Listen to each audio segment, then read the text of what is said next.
A single dad and his young daughter miss their long-awaited cruise to help a stranger, unawares the moment that will change their lives. What follows is a tender journey of second chances, quiet love, and found family. If you believe in the power of kindness and second chances, subscribe. There are more like these to follow for kind heart like yours.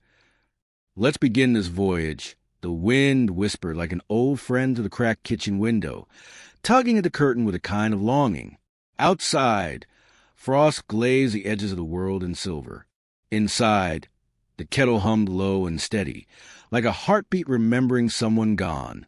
Jack Daniel sat at the table in a flannel shirt that had known better years, his hands wrapped around a chipped mug of coffee that had long since gone cold. The clock above the stove ticked gently, as though trying not to disturb the silence between seconds. Across the table, Lily dangled her feet from a chair too tall for her elbows buried in the pages of a dog-eared notebook. She wasn't writing, just staring, a pencil balanced behind her ear. Her hair was tied up in a hurried ponytail. The kind Jack had gotten better at since Elena died. He watched her without speaking.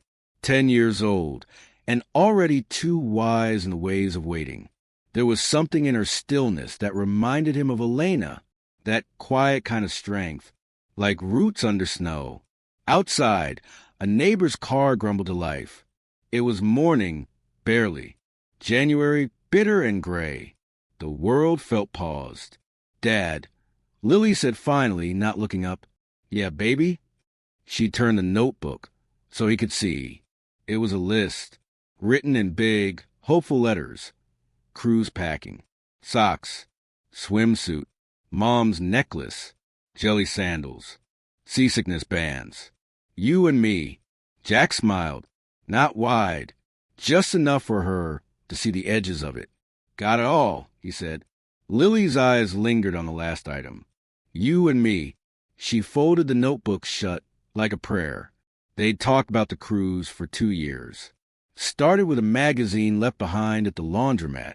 A ship like a floating city, all glass and gold. Slides that twisted into the sea. Dining rooms that looked like palaces. Elena had pointed to it first, tapping the page like a secret. "One day," she'd said, her voice soft like a lullaby, "we'll sail away, all 3 of us." They never did. The accident came in the fall. A call in the middle of a thunderstorm. Her car, black ice, a guardrail that bent too easily. Jack remembered the hospital's hallway. The way a vending machine hummed like nothing had changed. The way his hands shook when he told Lily. Now, 2 years later, they had finally saved enough. Jack had taken on night shifts, sold his guitar, patched their winter coats with bits of old flannel. They ate rice and beans more nights than not. But the tickets, they were real, printed and placed in a ceramic bowl by the door under a fake plastic fern. That morning, they packed in silence, not out of sadness, but out of reverence, like lighting candles in a church. Lily laid out Elena's necklace on the bed, a little gold circle, worn thin at the edges. Jack watched her finger trace it. "She'll still come with us," she whispered. He nodded. The train to the port was half empty, seats wrapped in the faded blue of long use. Jack and Lily sat by the window. She pressed her cheek against the glass, fogging it with her breath. Outside, the world scrolled by in wintered tones, frozen field, scattered barns, smokestacks in the distance.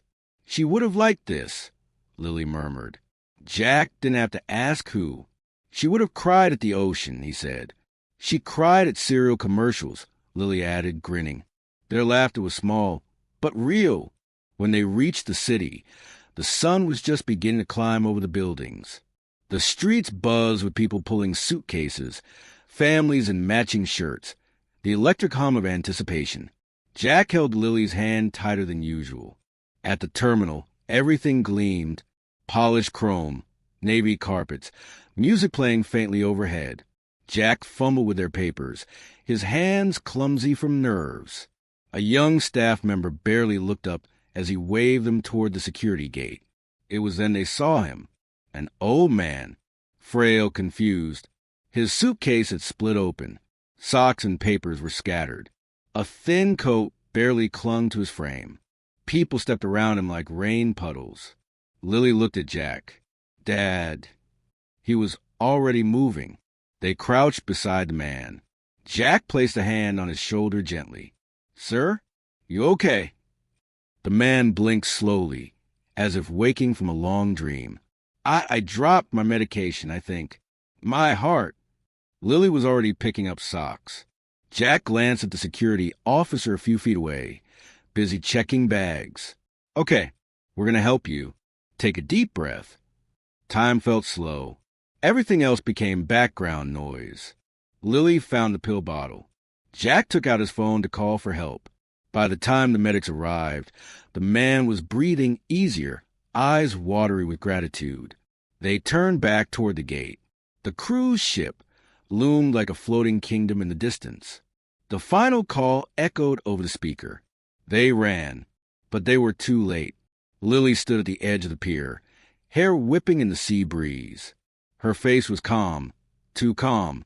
Jack leaned beside her, wind tugging at his coat. He looked down at their tickets, at the name of the ship printed in bold. I'm sorry, he said. Lily didn't answer for a moment.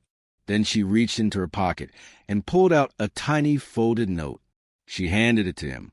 Dear Mom, we almost made it, but there was someone who needed us more. Love, Lily. Jack closed his eyes. Sometimes the ship you miss isn't the loss. Sometimes it's the reason you stayed. They stayed in a small motel near the docks that night. The room smelled of salt and old wood. Jack let Lily choose dinner, soggy fish and fries from a paper bag.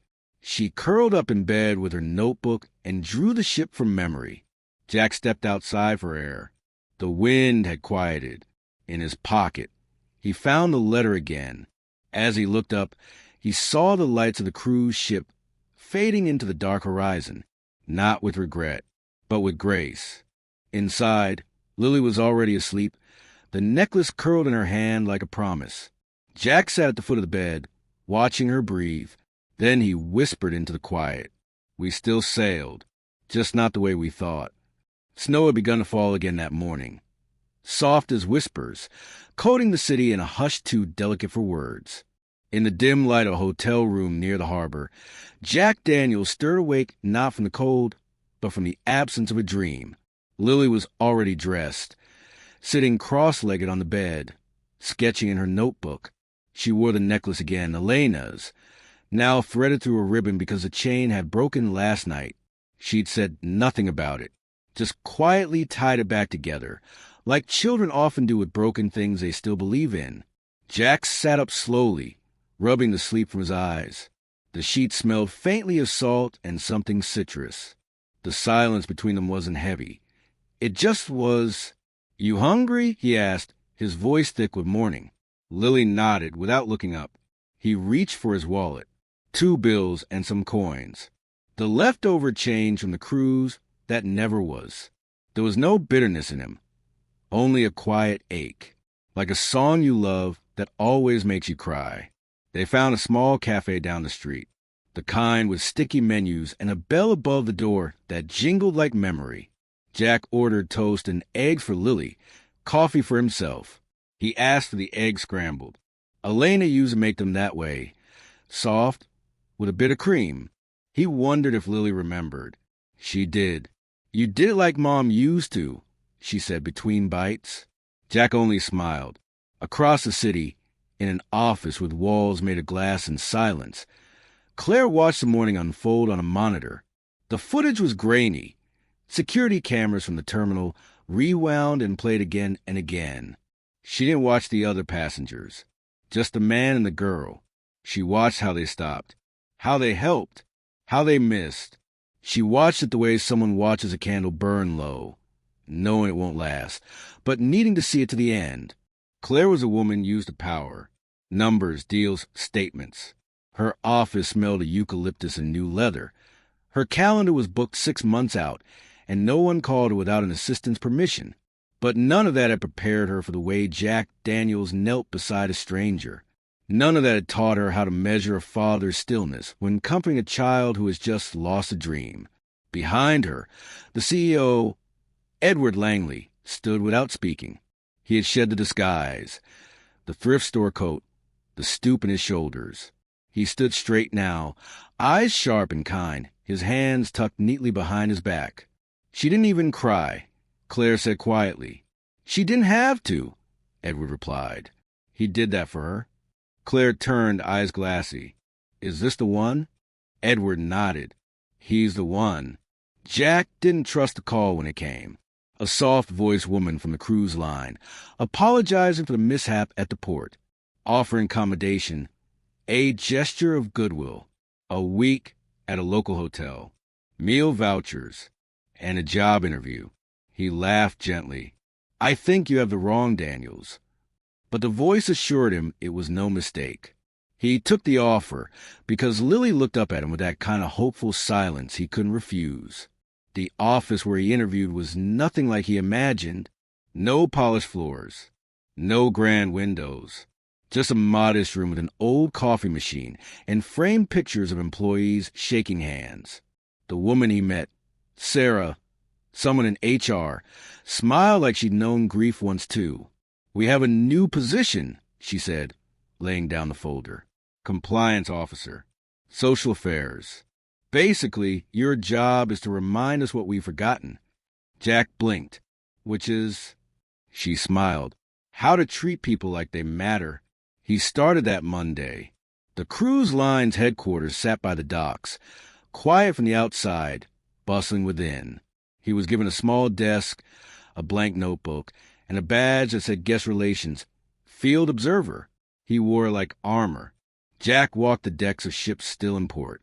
He sat in lounges, watched how waiters served solo travelers, took notes on how janitors smiled, or didn't, at passing guests. He listened more than he spoke. People talked to him. A woman traveling alone after divorce. A teenage boy too anxious to order at the buffet. A grandfather who'd lost his hearing aids in the pool. Jack wrote it all down. Not just the complaints, but the humanity inside them. His notes didn't sound like reports. They read like little stories. Claire read every word. At home, Lily began to draw again. She filled page after page with boats, stars, oceans. One drawing showed a cruise ship, but this time it wasn't sailing away. It was circling back. She taped it to their motel wall.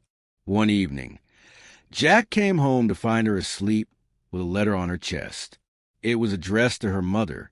"We missed the boat, but Dad found something better. People listen to him here. I think you'd be proud." Jack didn't cry, but he kept the letter. The days passed like pages turned slowly. Jack's presence changed the company in ways no memo ever could. Staff smiled more. Rules softened. The crew who once rolled their eyes at guests with complaints now stopped to ask if people were okay. It wasn't loud. It wasn't fast. But it mattered. Claire watched from afar, struggling with something she hadn't felt in years. The ache of admiration. It snuck up on her like fog, unexpected but impossible to ignore. She found herself pausing at doorways, asking more questions, laughing at jokes she wouldn't have noticed. One night, Edward brought her a file. "He's made more changes in 2 weeks than our last 3 consultants combined," he said. Claire opened the folder. At the top, Jack's latest observation. "Sometimes kindness is just about noticing who no one else does." She closed the file and stared out the window for a long time. Outside, the snow had returned. That Friday, Jack got a message. A dinner invitation. Private, from the CEO himself. No details. Just a boat slip number and a time. Lily urged him to go. "It's a boat," she grinned. "You're basically obligated." So he went. He wore his best shirt, the one Elena once called handsome by accident. He carried a tin of cookies Lily insisted he bring in case it's someone important. The boat was small but elegant, tucked away at the far end of the marina. Lights shimmered on its surface like secrets. Claire was already aboard, standing by the railing, hair pinned loosely, a wool shawl wrapped around her shoulders. She turned at the sound of footsteps. Neither of them spoke at first. Then, "You helped someone and lost something. I wanted to say thank you," she said. Jack nodded. "You're welcome, though I think I gained more than I lost." Claire smiled faintly. "That's rare." They sat. She poured tea instead of wine. The air between them was soft, uncertain, like a door left gently ajar. Jack told her about Elena, about Lily, about the cruise they never took. Claire listened, not as a CEO, but as a woman who knew the shape of grief. She spoke of Liam, her son, of how she stopped sailing after her husband died, of how this job kept her upright, but not always whole. They sat there, two people holding the quiet together. At the end of the evening, Claire reached into her coat and pulled out a single page from his file. She handed it to him. Jack unfolded it. At the bottom was a line he barely remembered writing. "Maybe what we need most isn't another destination, just someone who'll stay when the map runs out." He looked up. Claire's eyes were glassy, but steady. He didn't know what to say, so he said, "Thank you for the tea," and left the cookies behind. There are moments in life that arrive not with fanfare, but like the slow tide, quiet, deliberate, changing everything without ever raising its voice. Jack stood at the harbor again. Same place, same worn shoes. But this time, he wasn't waiting for a ship. He was waiting for Lily. She had insisted on walking to the little seaside bookstore alone.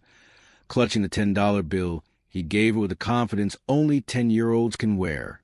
He smiled, watching her from a distance as she skipped back across the boardwalk, one hand gripping a paper bag, the other waving like a flag. "I got you something," she called. Jack bent to meet her at eye level. "You did." She pulled out a second-hand copy of The Little Prince.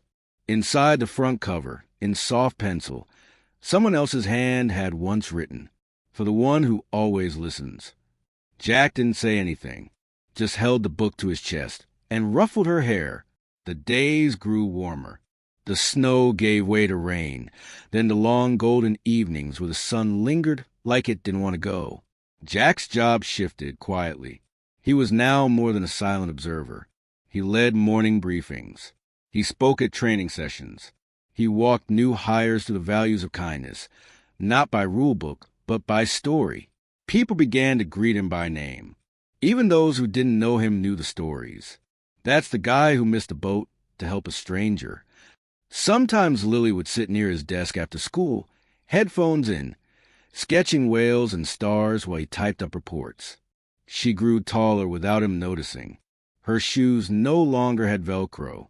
She laughed more. Her drawings filled their room, spilling across walls like tiny sails. Claire kept her distance for a time, not because she wanted to, but because something in her knew this mattered more than anything she'd stepped into before. And she didn't want to rush it. They spoke occasionally, at meetings, through memos. Once, he left a mug of tea on her desk during a rough morning. She never said thank you, but she drank every drop. One Thursday evening, she invited him again. This time, she didn't choose a boat. She chose her home. It was a quiet place, tucked away in a neighborhood filled with hydrangeas and childhood laughter. Jack brought Lily. Claire brought Liam. The kids stared at each other across the dinner table, like small planets trying to orbit the same sun. Liam was shy. He clung to Claire at first. But Lily had a way of softening walls. She offered him a sticker from her collection, a drawing of a dolphin wearing sunglasses. He smiled. Barely, but it was enough. They played in the hallway while the adults talked. It wasn't a deep conversation, just simple stories. Moments of loss, patches of joy, the kind of things people only share when the noise of the world fades and silence feels safe. Claire showed Jack a photo of her husband once. He looked kind, tired around the eyes. She said nothing, but her hand lingered on the frame as she set it back down. Later that night, Lily fell asleep on the couch, her head in Jack's lap. Liam curled next to Claire, a blanket draped over his shoulder. The room smelled of warm pasta and lavender. Jack looked around and whispered, I forgot it could feel like this. Claire didn't ask what he meant. She just reached for the tea and poured him another cup. A week later, Claire found a letter on her desk. Handwritten. From Jack. There's a rhythm to kindness, I've found. It doesn't shout. It taps you on the shoulder when you're tired and reminds you that someone sees you. Thank you for seeing us. She traced the last line with her thumb, then placed a letter inside her journal, between pages filled with company goals and Liam's crayon doodles. She read it again before bed. One Saturday morning, the four of them boarded a small company yacht for a trial run, a staff outing that Claire pretended was protocol, though everyone knew what it was. Jack took the wheel for a moment while Claire guided Liam below deck to grab sunscreen. Lily stood at the bow, arms out, pretending to fly. The water shimmered. The sun glinted off the waves like a secret language. Jack looked out across the horizon and saw not what he had lost, but what found him. Slowly, gently, in the moments between, Claire returned to the deck, sunglasses in hand, Liam in tow.